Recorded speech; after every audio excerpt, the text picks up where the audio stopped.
Hi friends, मैं आपके लिए लाया हूँ 26 अगस्त का important current affair. Please like this video and subscribe big solution channel. आइए जानते हैं 26 अगस्त का इम्पोर्टेंट करंट अफेयर।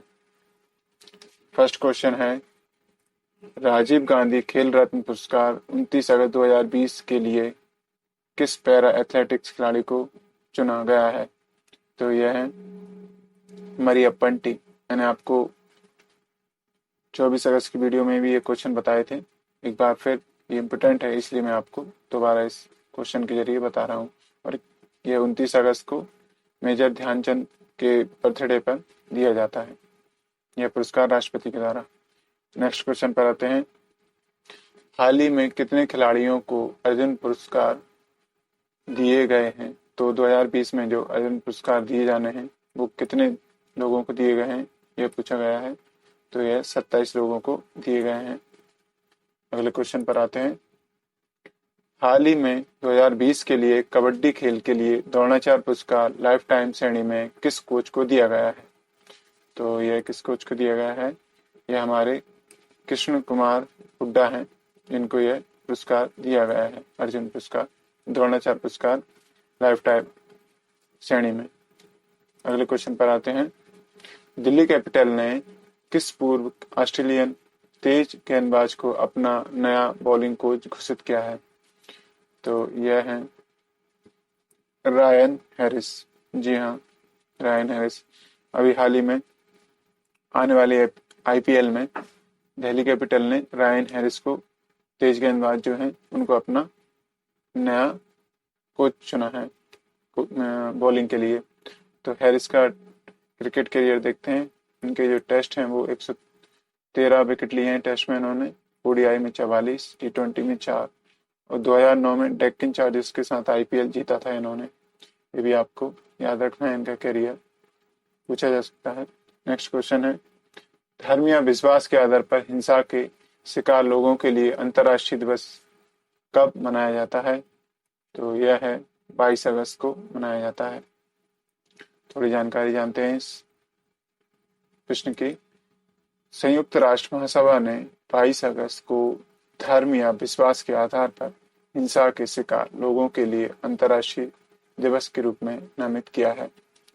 तो आपको ये पता होना चाहिए, धर्म या विश्वास के आधार पर हिंसा के शिकार लोगों के लिए अंतर्राष्ट्रीय दिवस कब मनाया जाता है? तो यह 22 अगस्त को मनाया जाता है। अगले क्वेश्चन को देखते हैं, हाल ही में नवगठित ट्रांसजेंडर व्यक्तियों के लिए राष्ट्रीय परिषद का प्रमुख कौन है? तो यह है सामाजिक न्याय और आधिकारिकता मंत्री। और यह मंत्री कौन है?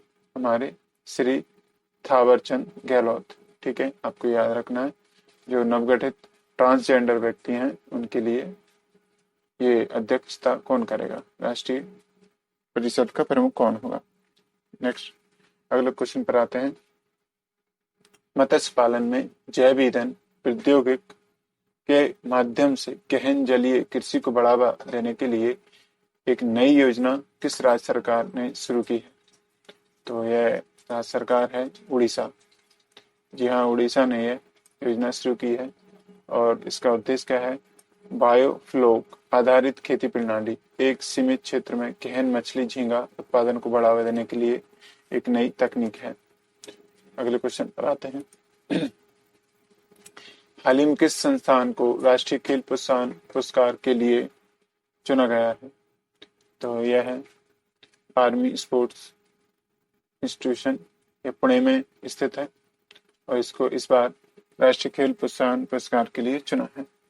अगले क्वेश्चन पर आते हैं, लॉकडाउन पर आधारित एक लघु फिल्म को सर्वश्रेष्ठ सामाजिक संदेश फिल्म श्रेणी में Bengal lockdown online film festival में एक अंतर्राष्ट्रीय पुरस्कार मिला। उस लघु फिल्म का नाम क्या है? मिला है, तो उस लघु फिल्म का नाम क्या है? तो यहाँ पर ये पूछा गया है। तो यह फिल्म है अभिलाषा।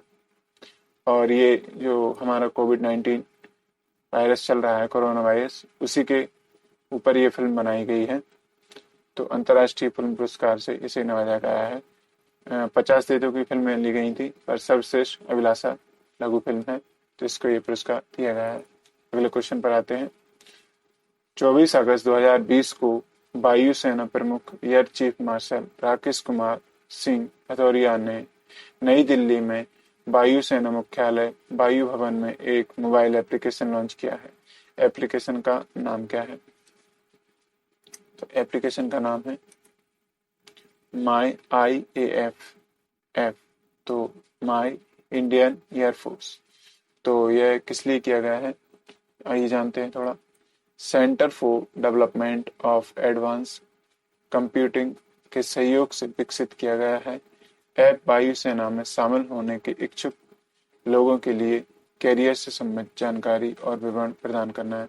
जो भी एयरफोर्स में नए पदों की भर्ती होंगी और एयरफोर्स में कौन कौन सी पद हैं जिन पे आप मतलब आगे एयरफोर्स ज्वाइन कर सकते हैं, उसी से संबंधित जानकारी देने के लिए इंडियन एयरफोर्स ने ये ऐप लॉन्च किया है।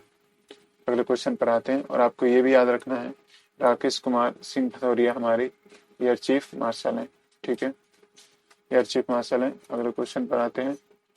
हाल ही में किस राज्य सरकार ने NRI एकीकृत पोर्टल लॉन्च किया है? तो यह है उत्तर प्रदेश सरकार जिन्होंने यह पोर्टल लॉन्च किया है। ये किस लिए किया है, थोड़ी जानकारी लेते हैं। यह पोर्टल राज्य में निवेश में मदद करेगा, बल्कि उन लोगों के लिए भी एक अवसर प्रदान करेगा जो विदेश जाना चाहते हैं।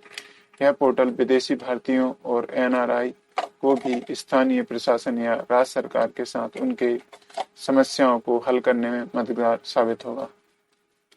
तो अभी जो हमारे जो उत्तर प्रदेश के मुख्यमंत्री हैं योगी आदित्यनाथ, और यहाँ की जो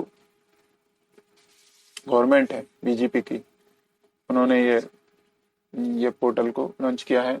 बीजेपी गवर्नमेंट से हैं योगी आदित्यनाथ, उन्होंने अभी हाल ही में पोर्टल लॉन्च किया है।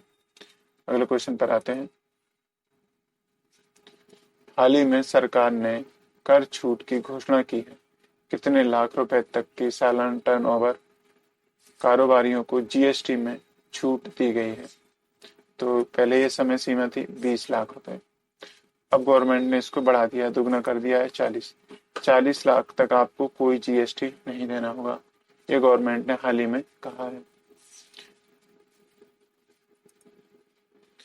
आज का वीडियो यहीं पे समाप्त होता है। Thanks for watching this video. Please like this video and subscribe our big solution.